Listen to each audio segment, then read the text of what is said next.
The book series organized by psychology department of IIS. Excuse me.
Namaskar, everyone. I welcome you all at the third webinar of the Out of the Box series organized by Psychology Department of IIS University. At IIS, we aim to transcend the distance and mental barriers between educators and the learners, and also strive to contribute to a continuous flow of new knowledge and ideas. Before we begin with today's seminar, I would like to acquaint the audience with the format of the webinar. The speaker would be sharing her views for about 40 minutes, after which the audience may ask any question through the Q&A tab visible on the Zoom screen. Now, I would like to extend my warm welcome to Ms. Mehak Mathur, our speaker for the day. Ms. Mehak is a licensed clinical psychologist affiliated with the Rehabilitation Council of India and has experience in working in the area of adult and adolescent mental health. She is a mental health advocate and is trained in various forms of psychotherapies and psychodiagnostics. Her keen area of interests are clinical psychology, guidance, career counseling, and forensic psychology. She is currently working at IIS University as an assistant professor and clinical psychologist for the counseling cell of the university. I also thank you all for being the part of this webinar. Now, I would like Ms. Mehak to please take over the session.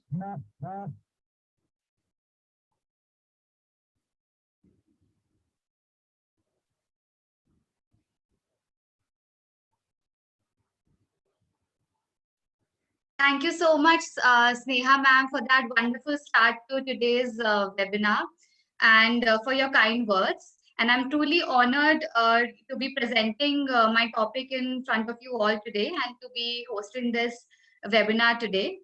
So as ma'am has already talked about, and as you must have seen on the screen, that today I'm going to be talking about mental health and well-being during the times of the current pandemic.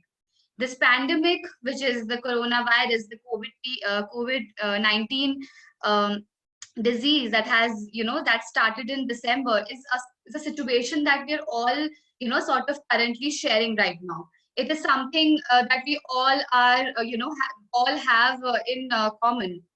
So to start with today's presentation,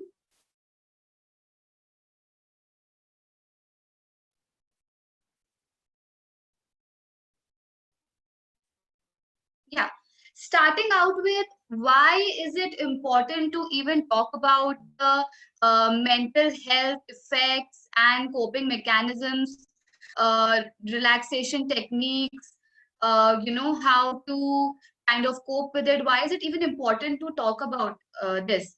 The reason being that this pandemic has not just affected us physically, our health, our social life, but it has had a biopsychosocial effect on us.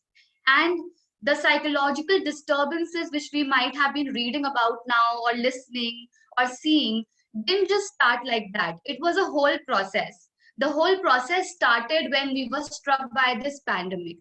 What we were struck by is known as grief. It was the grief of, letting go of our normal life. It was the grief of being quarantined. It was the grief of not being able to meet and greet our loved ones. It was, we were grieving our lifestyle, we were grieving our freedom. These things are something that we have been grieving, especially since March. Especially in India, we have been grieving this since March. So we went through a process. We went through a whole process.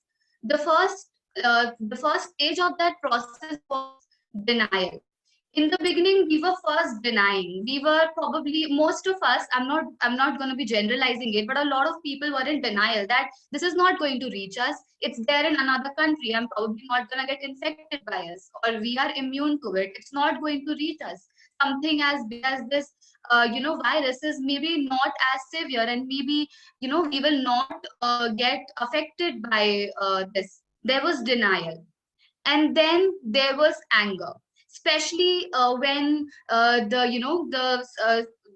health hygiene guidelines, the quarantine, lockdown, social distancing rules were imposed on us, we were sort of, angry and frustrated as to why should we do this? I don't want to stay in my house. I want to go out. Why didn't the government take proper steps prior? Why do I have to stay in my house? Why can't I meet my relatives? Why can't I go to my job? This is not fair. That was the kind of emotion that was dominating at that point. Then we reach the stage of bargaining when we see the case count is increasing. Somewhere the reality of the situation started settling in, and we kind of negotiated with this whole situation that, okay, if I practice these guidelines, if I stay in my house, if I don't meet my friends, go out, if I wash my hands several times a day, if I curtail my lifestyle, if I let go of my joys of life, it shall mean that my family will be safe, my loved one will be safe. So for that, it's all right. I'll do all of these things. It's okay. I will sort of let go of my lifestyle and acquire this new lifestyle. Then we reached to the stage of depression, where we are inside our homes, we are quarantined, we are missing our friends, we are feeling very helpless and hopeless about the future. We are feeling very, very confused. We are feeling, very uneasy, and we are feeling very, very anxious, and things like that. So that was another, emotions that we went through. And then came the ultimate stage of acceptance. What I currently feel is that we are right now somewhere between the stage of depression and acceptance. We have not really fully be able to accept our present the way it is, and we are still trying to fight it. We are still trying to come out of the depression stage. So according to me, currently we are in between the stage of depression and acceptance in this particular context. So it all started in March 2020 when WHO declared COVID-19 as pandemic. I'm sure you read about this virus every day. Even if you don't read about it, you're always listening about it in the news, or people are always talking about it. This is what you're talking about with your family. This is what you're talking about with your friends. So this is like has become a constant factor, a constant thing in our lives. But to go into the history of it, as you all must be already aware, it reportedly started in Wuhan, China, and has since traveled to different countries. Most people who are infected with it will experience mild to moderate respiratory problems, and those of the population which are physically vulnerable, have some kind of chronic diseases, and are above 65-year-old of age, they are more vulnerable to to be severely infected by this virus, and also maybe result in fatalities. We have been seeing that data. So the pandemic and the worry I'm sorry to about. stop you, Mehak. There's just a bit of a problem. We can't see your lecture slides here. Okay, just a second. Yes, if you could just reshare the screen, that'll be great. Yeah, I'll just do that. Please let me know if you're seeing it now, all right? Yeah, I'm here too. Okay, maybe if you could put it on PPT mode.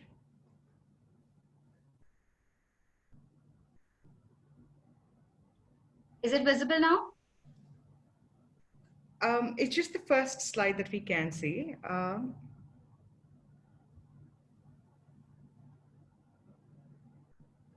Can you see it now? Yeah, we can see it. It's just that we're unable to see any changes. But I'm sure if you can carry on, it'll fix in a little bit. Yeah, I'll be describing it, so it's Sure. okay if like I'll be discussing all the slides, so everybody please don't worry about it. I'll be discussing everything, and if possible we'll even share the PPT. We'll see that, but I hope like this thing fixes by itself, because I'm sharing it from my end. Okay. All right. Yeah, so the psychological disturbances that really have been occurring throughout this pandemic, and you are listening about it or are hearing about it, can be depressive symptoms in a lot of individuals. People are experiencing depression. They're experiencing very low mood, not feeling that great, feeling very tired, feeling very hopeless, feeling helpless in some situations, and not and self isolating themselves in their rooms and not feeling like talking to much people. Then also suffering from major sleep disturbances. Their whole sleep cycle has kind of gotten affected. Either they are sleeping a whole lot or they are sleeping a lot less. Insomnia, hypersomnia, those sort of complaints. Then I recently even read a news in which recently since March there have been 200 new deaths, non-coronavirus deaths, which have been due to suicide. And the researchers are associating those suicide deaths with the stress caused by coronavirus. So increase in suicide rate has also increased during this time, particularly in youth. Then another psychological disturbance can be obsessively monitoring the symptoms.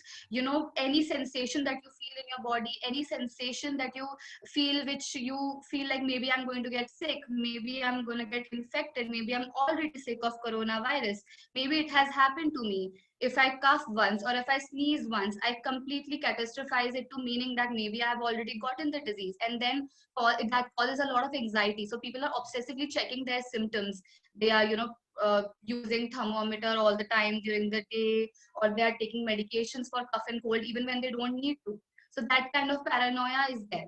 Then anxiety symptoms, feeling very restless throughout the day, not feeling very easy, not able to relax, feeling very vigilant, very alert. What's going to happen next, what's going to happen the next time, how much the death toll has increased, how much has it not increased, how many new cases have coming. So constantly like sort of checking that.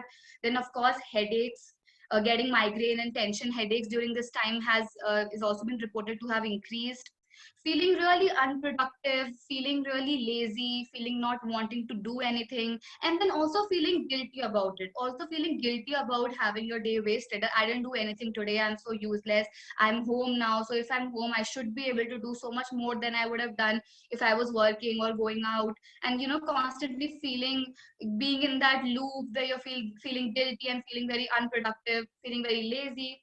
Then also another symptom can be preoccupation with obsessive fear of being infected, and repeated hand washing, which can happen in those patients who are already suffering from obsessive compulsive disorder. And if their content of their obsession and compulsion is dirt and contamination, for them it is a lot worse, because already they were doing it so much, and now the WHO guidelines have even said that you have to wash your hands certain times a day. So people with OCD not really being able to cope with that is also one of the things.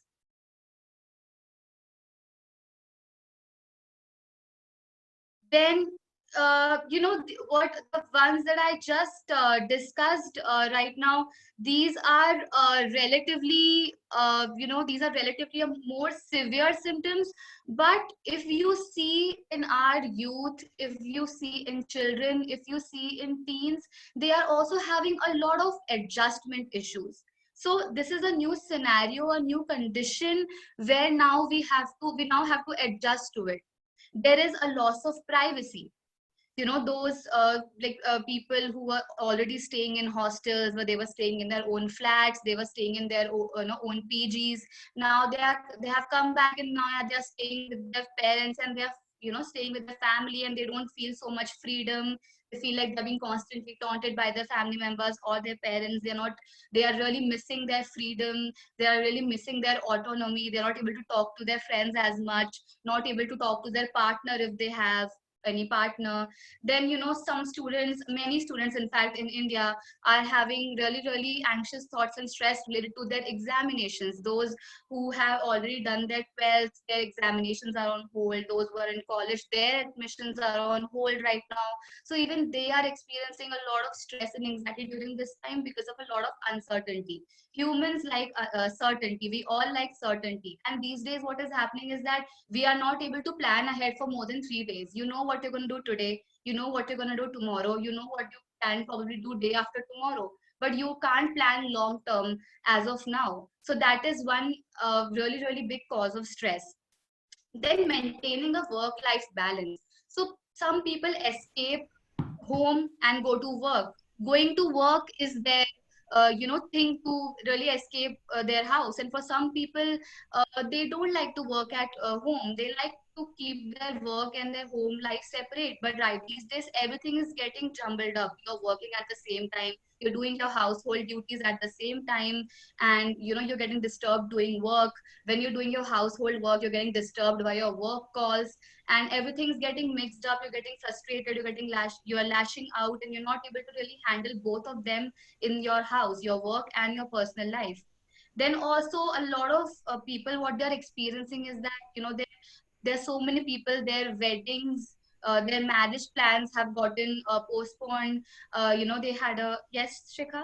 Hi, so sorry, Mehak. So we just figured out a lot of people are finding it quite troublesome to focus. So if you enable editing at the top of your slide, Yeah. yeah, Just a then I second. think you should be able to get back to your material.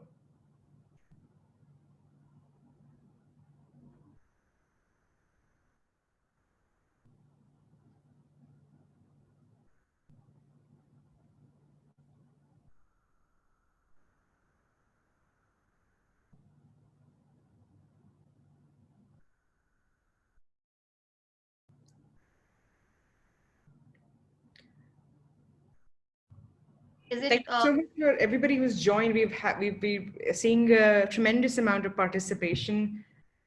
Yes, it's working now, Mehak. We can see your slides. all right? Awesome. Thank I'll you. just, it's better that I keep it this way, or should I make it full screen? I think it's better if you put it full screen because otherwise the font is too small for us to see. All right. Yeah. So just let me know when you're able to see it, all right? Yeah. Now? Just give it a second. Can you change a slide? I think it's not working on full screen. So if you can just reduce the screen again, it's okay. Yeah, I'll just do that.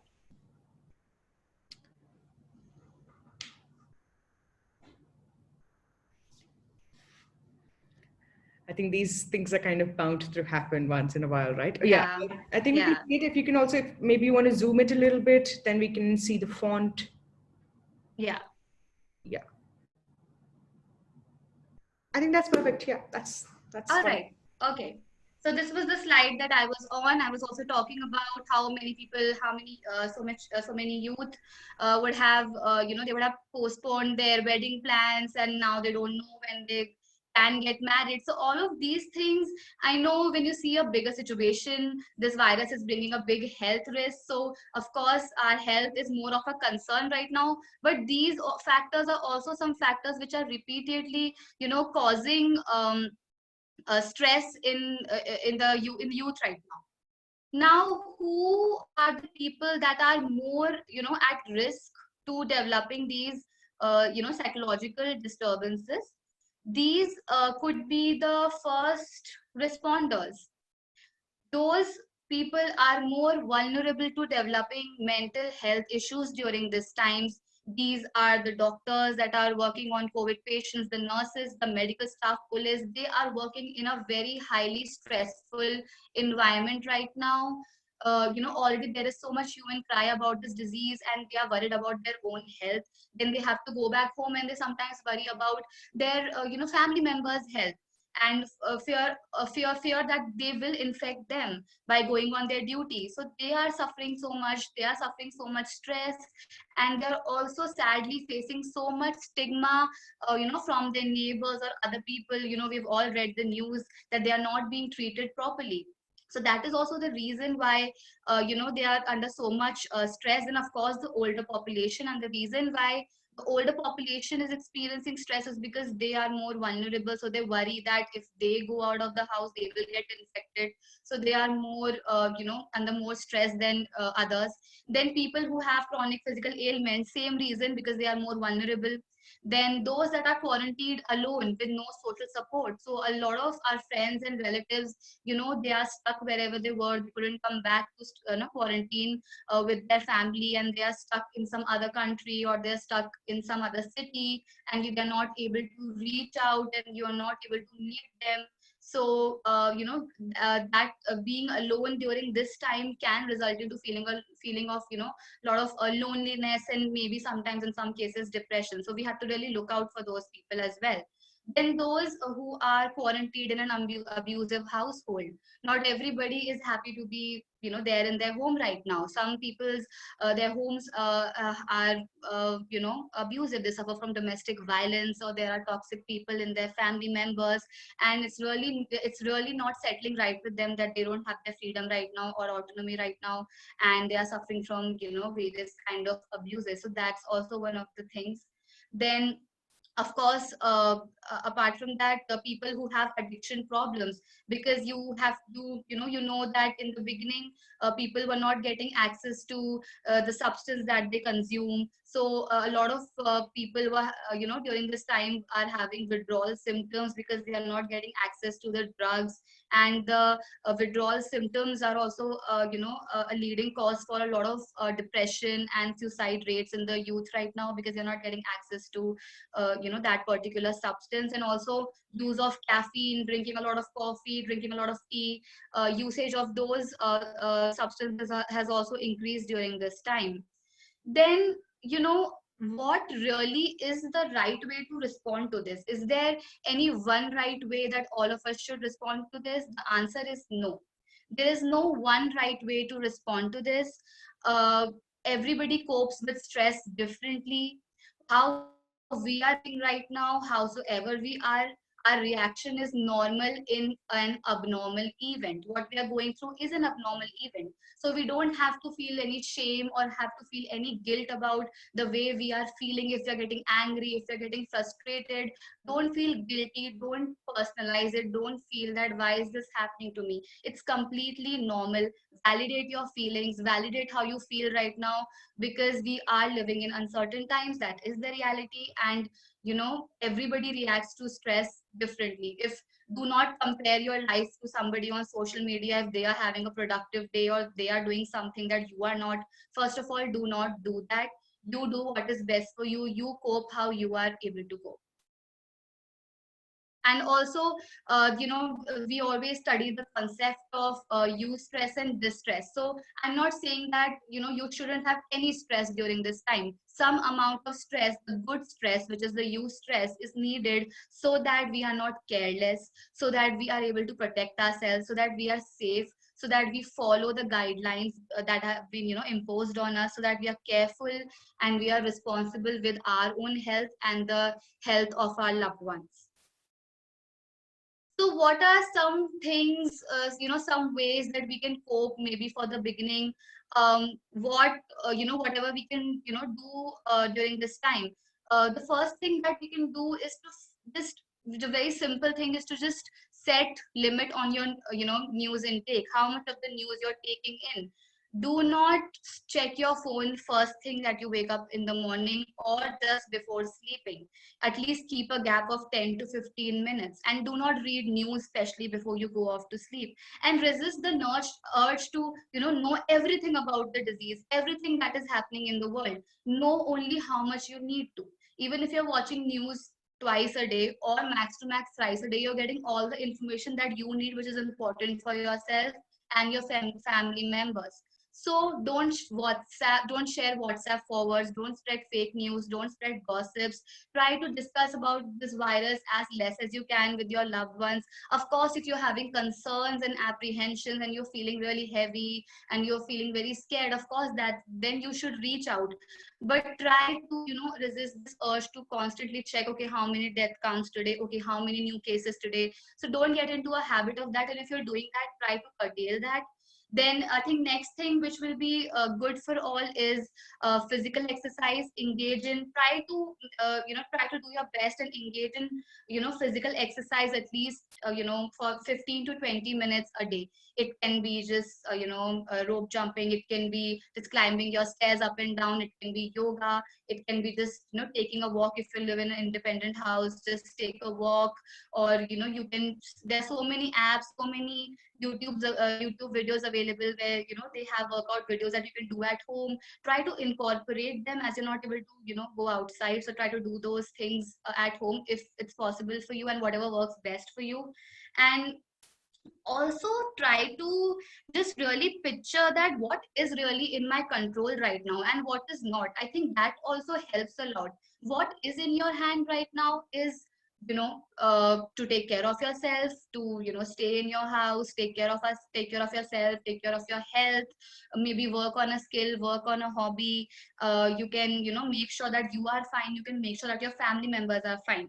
What is not in your control is that when will the vaccine come, when will the pandemic end, what's going to happen 1 month from now, what's going to happen 2 months from now. Those are the things that are not in your control. And wanting to control that, wanting answers for that is what leads to causing anxiety in you. So try to find out what is really in my control, and what is in my control, I'm only going to do that. Get into a practice of thinking that way. Of course, yoga and meditation helps too. Breathing exercises, of course, they help too. Breathing exercise can be as simple as you can do it every morning and every evening for 10 minutes, where you do repeatedly exercise of breathing in for 2 to 3 seconds, sitting in a very relaxed position with your hands and your back and your feet on the ground, whether on sofa or on a chair, anywhere you feel, or on the floor. Just sit, relax yourself, breathe in for 5 seconds, keep it in your stomach for 2 to 3 seconds, and then breathe out for another 5 seconds. So you can repeat cycles of that for 10 minutes every morning and every evening. And mostly to get substantial results, it takes 2 weeks, but I guess that can also help you relaxing. So whenever you find time doing that. Also spending quality time with your family members. This is the time where you can bond. You maybe probably didn't have so much time to spend with your family, but now is the time to really do that. Now is the time to sit with them, hear their story, hear your family stories, play board games with them. Help your kids with their homework, help your kids with what they're doing. Do new activities, play board games together, play video games together, see old pictures, anything that that you like calling as a quality time. So try to do that.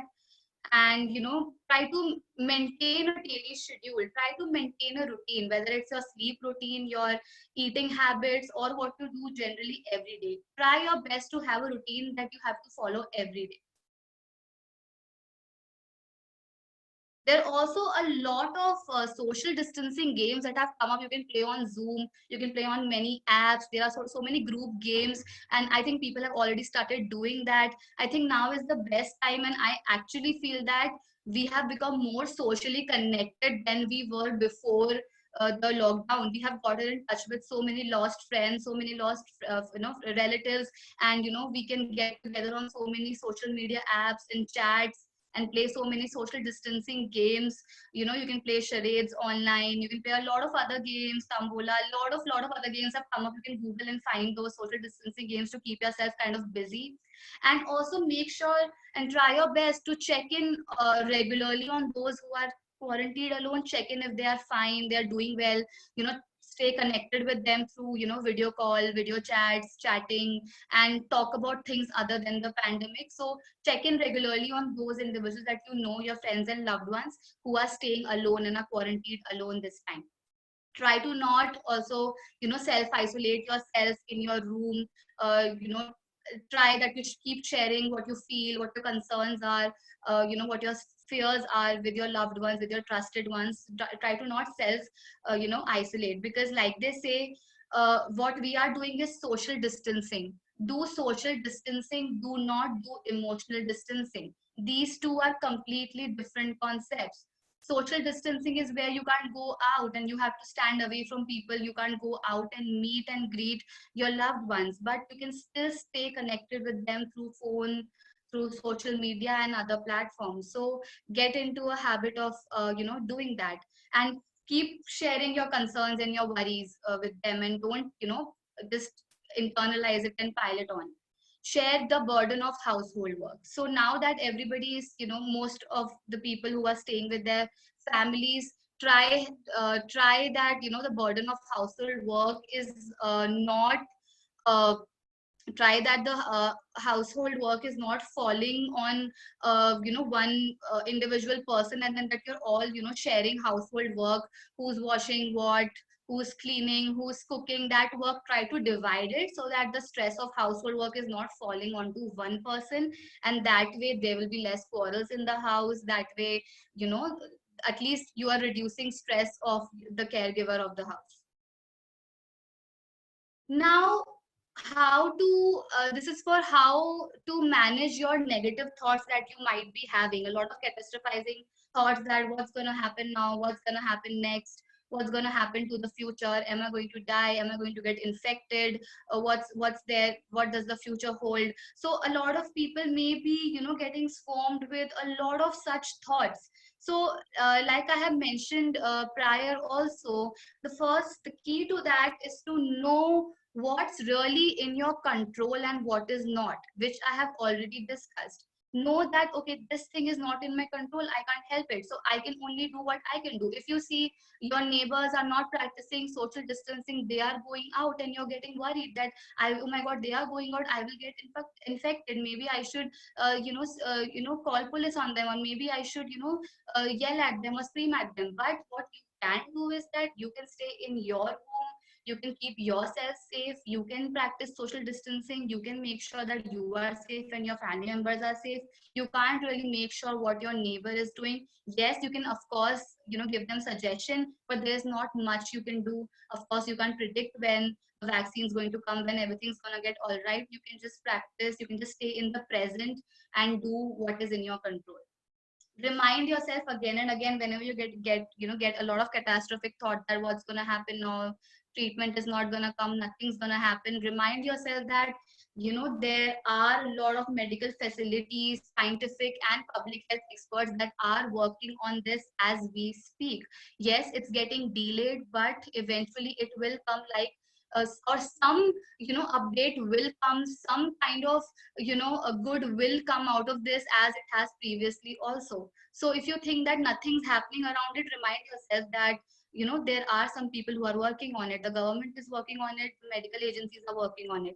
And whenever you feel like you're thinking a lot about the past, constantly thinking what's going to happen tomorrow, what's going to happen to me, my exams, what's going to happen tomorrow, what's going to happen 3 months from now, 4 months from now, try to bring back your thoughts into the present. When you're feeling very overwhelmed with about the thoughts about the future or about the past, try to just relax, take a deep breath, and practice mindfulness, where you just use your eyes to see what can you see in the room right now, what kind of noise, what kind of sounds are coming in your ears at that point, what can you touch right now, I can touch my chair right now, and try to focus your attention on that. That way you can help your overthinking and your over analyzing habits, when you bring your thoughts back to the present and back to where you are right now. Okay, and also understand that you are not alone. Millions and billions people, all of them, we're all going through this together. So you are not alone in this. There are a lot of people who are going through similar concerns and similar stress, experiencing similar stress as you are. And understand that there will be good days, there will be bad days, there will be highs and lows, but don't sit with it. Do not compare your life to others, that oh my god, their days are so good, why are mine so bad. Do not compare your life with others. Accept that, okay, today was a bad day, maybe tomorrow will be a good day. And try to be in the present, try to live one day at a time. Now for those who are really working as first respondents, how can the policies, or how can their mental health be improved in any way, is if there are multiple rotations in their jobs, if they are being shifted from high stress to low stress jobs, and their duties are kind of cyclic that way, and they're not completely only in the COVID wards, and they are also given relaxation. I think that will really help them if they are given frequent breaks between their job, and if there are mental health services which are provided to them at the institute where they are working, where they can go and talk, where they can practice relaxation, that would be great. If the workload is properly divided, if there are good policies made by the government for protection and welfare of these respondents, and also if mental health professionals also need to work on a thing called moral injury. So moral injury is basically that something that the health professionals are going through right now, or might be going through, is when that you have to make really tough decisions in your medical field which are not keeping in line with your ethics. Sometimes you have to make really difficult decisions, like prioritizing a younger patient over an older patient if you lack in ventilator infrastructure and things like that. So these respondents have had to make really difficult choices, and have not been given enough time to process it. So if they are given mental health services wherever they are working, I think it would be really helpful for them. Now, for those of you all who are working from home or are still working during this time, what we can do is that try to set very small and specific goals for yourself every day. Do not overburden yourself with work. Do not be like, I have to do all this much today. Try to break down your task, break down your work in chunks, okay, and take frequent breaks between your work. And also, if you're working from home, try to make a separate space for your work and your home. Try to create a different table and chair where you can just focus and work, and separate room if possible for you, where you are just working, and then you have your other space where of course your family members are. So if you can create that space, there will be less disturbance and you will be able to focus more. And also, if you don't try to not feel too demotivated if you are unable to reach your desired goals that you said that you decided that, okay, I will do this today. But if you're not able to fulfill that, do not be harsh on yourself. Do not get demotivated and try again the next day. You don't have to achieve everything in one day. And understand that it's okay if you had a lazy day. It's okay if you had an unproductive day. There is a lot that we are dealing with right now. There's a lot of stress that we are under right now, and uh, work is a way of distracting ourselves from it. So don't feel guilty if you're not able to meet your deadlines, and try to share your concerns with your colleagues. Take help from your colleagues, involve them, tell them that you're facing certain issues. And also, we all have a different energy levels. Some of us are more active in the morning, some of us are more active during the night. Our energy levels differ. So try to time your work during the time where you feel that your energy level is the high most. If it's at the night, then work during the night, if your job allows that. And if you are if you can work in the morning, then work in the morning, whatever suits you. Now, for children, children are also the silent sufferers during this pandemic. They're not, they are, they're staying home. The children who are little, they don't understand why can't they meet their friends. They can't understand why I'm not going to the school that I used to go to. And there has been a sudden shift in their lifestyle, a sudden shift in their activities. If we ourselves are having so much trouble processing it, it's equally and even more hard on children. So it's important that parents should try to maintain a familiar routine if it's possible for them. Keep them busy with certain learning activities in the hours in which they usually would go to school. Now, schools are also organizing online classes, which are great. But for those who are, if your child is free during those hours, try to keep him busy in some or the other activities, make them talk to their friends from school on video calls. You can organize those kind of things for them, and they should be encouraged to play and socialize with others, even if it's through video call. It's important that they are also able to maintain their social connection, and you can give them more to express themselves, by engaging them in creative activities like writing how they feel, or drawing, or painting, or coloring, whatever works from them. You have to understand that just because your children are not talking about the stress or telling that they are feeling upset, it will manifest into their behavior. You may feel that they have become a little grumpy, you may feel that they have become very silent, they are not talking much, or they have become very, very rude. These are all signs of stress in children. So really listen to them, what they have to feel. If they have questions regarding the pandemic, answer them according to what age they are of. Do not just brush them off or ignore their questions because you yourself are stressed. Try to answer their questions, and and try to not have stressful conversation in front of them, because they are really absorbing of that kind of information. Okay. Now, in which cases should you or anybody should take help from a professional psychologist, if the things that I have just mentioned in the slide, if they are not able to cope by themselves?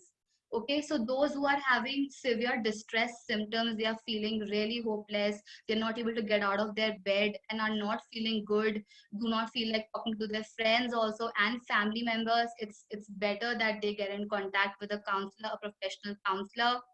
Then also those who have a severe lack of support system, they don't have a lot of friends or family members with whom they can share their issues, even they should get in touch with a professional psychologist. And if especially those people who are already suffering from some kind of mental disorder, and it was on their in its way of getting treated or was already treated, but the symptoms are resurfacing again, it's very, very important for them to take telecounseling or get in touch with their doctor. And if these psychological disturbances that I talked about become severe and are lasting for more than 2 weeks, it's better that they get in touch. And so much distress that it's causing problems in their day-to-day activity, they are not taking bath, they are not eating food, they are not sleeping, they are not talking, that should be considered as a sign, and they should be immediately they should immediately get in touch with a professional psychologist. And there are a lot of psychologists who are providing pro bono counseling services, where 3 to 4 sessions are free. And understand that there is no shame in absolutely no shame in seeking professional help. Just because you are stressed right now, you're distressed right now, you're having some difficulty, it does not mean that you're weak, or that you have, or you're abnormal. It's just how we are reacting to the times right now, and if you do need a helping hand, there's nothing wrong with it. So please, please, please get in touch with a professional psychologist if you're feeling this way. I have also mentioned, certain websites from where you can get accurate information. If it's about COVID, you can get it from WHO website or mygovernment.in. These are giving you the factual information about the pandemic right now. Please go through these websites and to check and to see who all licensed psychologists in India right now are providing their services. You can check the IACP website. They have mentioned, the Indian Association of Clinical Psychologists website has a list of all the professional psychologists that are providing teleservices right now. And also on the site of Rehabilitation Council of India, you would get this information. Now, to sum up, my session, my presentation, I just want to tell you that, if you or your loved ones are having difficulty in coping with these times, please, please feel free to reach out to a mental health professional, reach out to a friend, so that you get the help that you need. And of course, please follow the rules of social distancing, stay quarantined, take care of your health and of your loved ones, and practice the hygiene guidelines given by WHO, and take care of yourself. So yeah, that would be the that would be the summary of my presentation.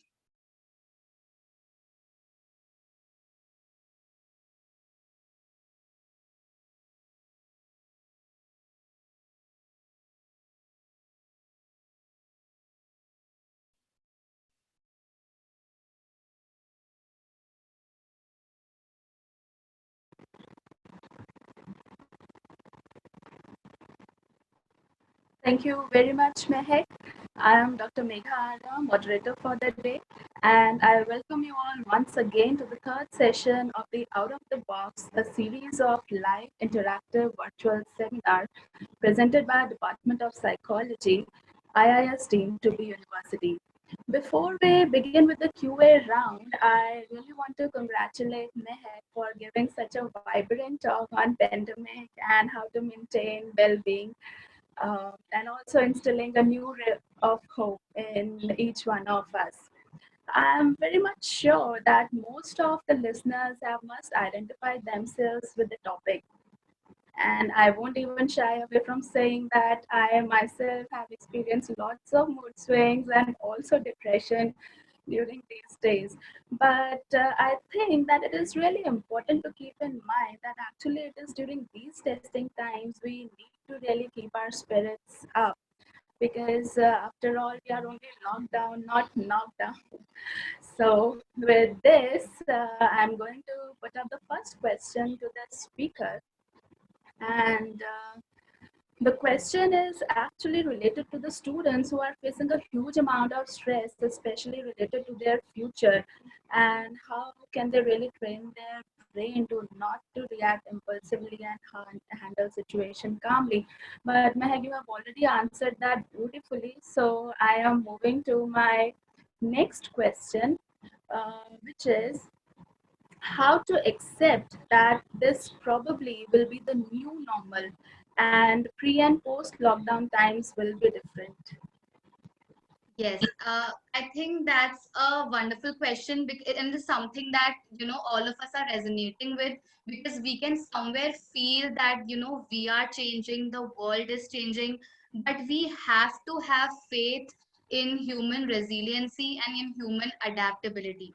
When this whole virus started, we thought that what now? We can't deal with this. But that was March, and right now we are in May, and we have been able to really adjust ourselves in the the according to the rules and regulations that have been imposed on us. We are organizing these webinars. If we are not getting to teach, we are taking online classes. Students are taking online classes, so we are all finding some or the other way to best be able to make the best out of the situation. And this is not the first time that we have come across an adversity like this. We have been through various wars in the past. We have been through various diseases. We have been through so many natural calamities, and we have only come out more stronger and resilient. And the best way to handle this thought is to just take one day at a time. Have faith in the future. Yes, there's a good possibility that the world will change and the new world will have its challenges, but the new world will also have its own opportunities. If some jobs get scraped off, new jobs are going to come in accordance to the new world, and we are just going to learn. We're just gonna have to learn to live a little differently. And and I think this particular event has made us even more emotionally stronger, emotionally mature. We have become more selfless. We have become more empathetic when we see the plight. I think there's also a sense of unity that has been instilled in us, because we are all going through this together. So I think we should look at both the effects of this new world. There's a good effect also, there's a bad effect also.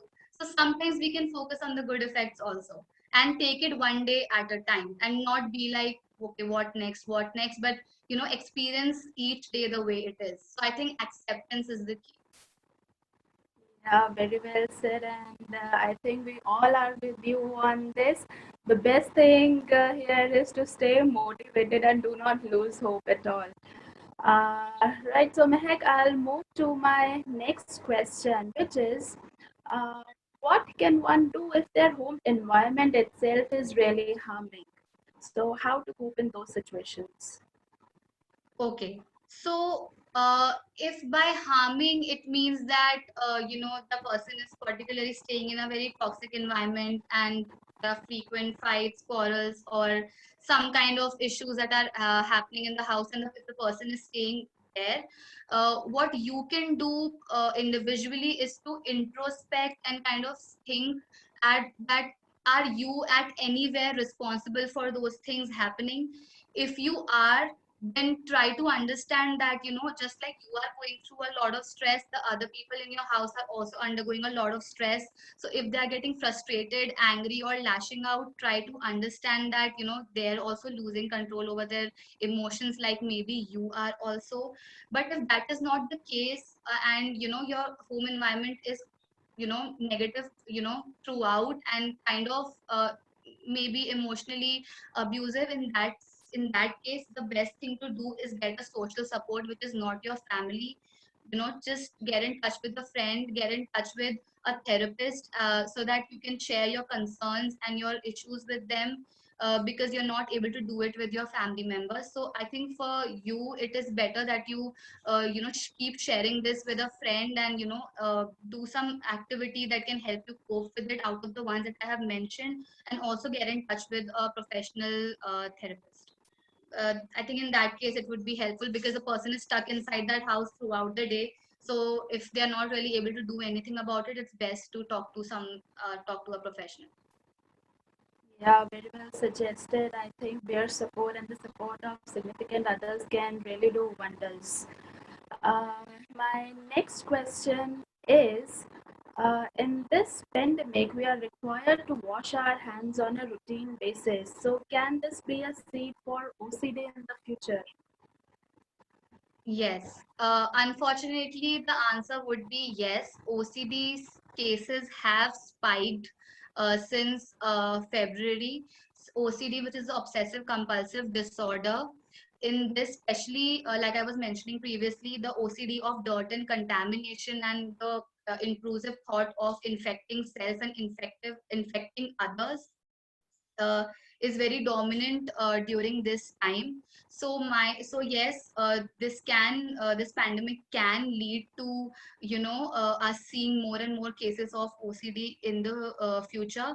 But my personal suggestion for that would be is that those who are already suffering from OCD, they should stay in touch with their therapist and or their doctor during this time, to continue with your therapy, continue with your treatment via video call, via telephone, however you can. Do not stop your treatment. And for those who are not really having OCD properly, but they are having these obsessions, that they feel that they're feeling very anxious throughout the day, and they're having the urge to wash their hands, even though they have been staying home, they have not met anybody, even though they haven't coughed or sneezed, or even if they have already washed their hands 15 minutes ago, that there is no need for it. WHO has given its own guidelines, where they have clearly mentioned that you should like wash your hands for 20 seconds, not more than that.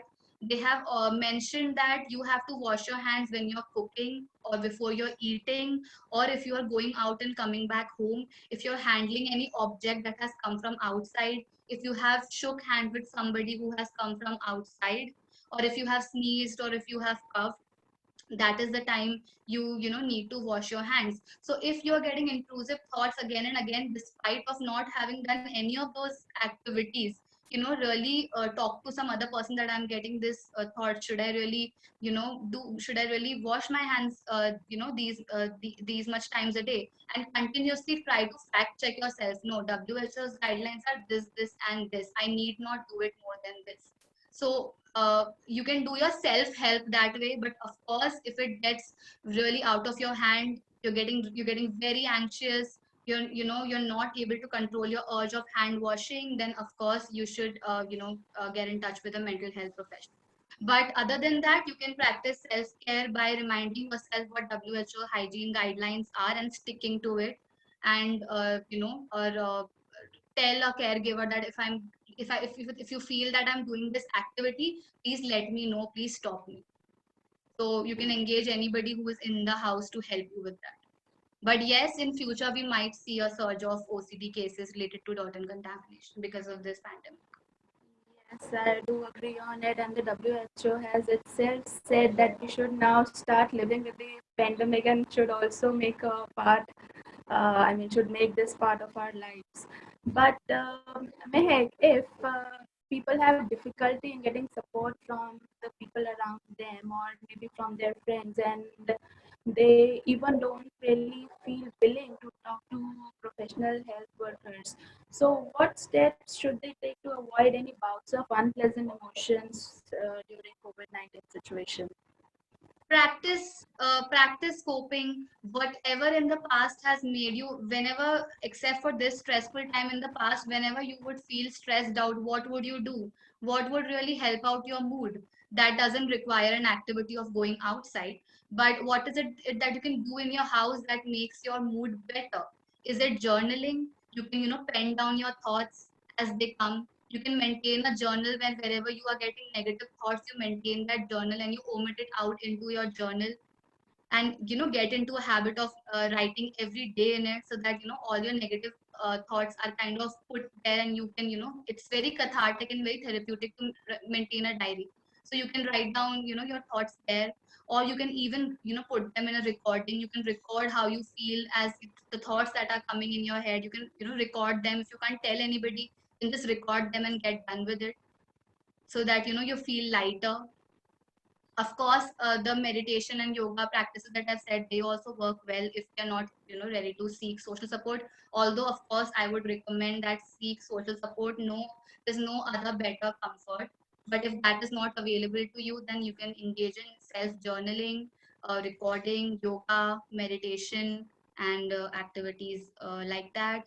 And understand that validate your emotions. Don't feel bad that why am I like this, why am I lashing out, why am I angry, why am I frustrated. Do not label yourself anything. It's okay, we all have negative emotions. We all get them from time to time. But these are some ways, these are some activities through which you can go. Thank you very much, Mehak, for motivating and energizing us at this time. And from the Department of Psychology, IIS Team to be University, I thank you once again and all the participants who have joined. And in the end, I only want to say stay safe, stay motivated, and stay tuned for the next session of Out of the Box series tomorrow at 5. Thank you very much. Thank you all.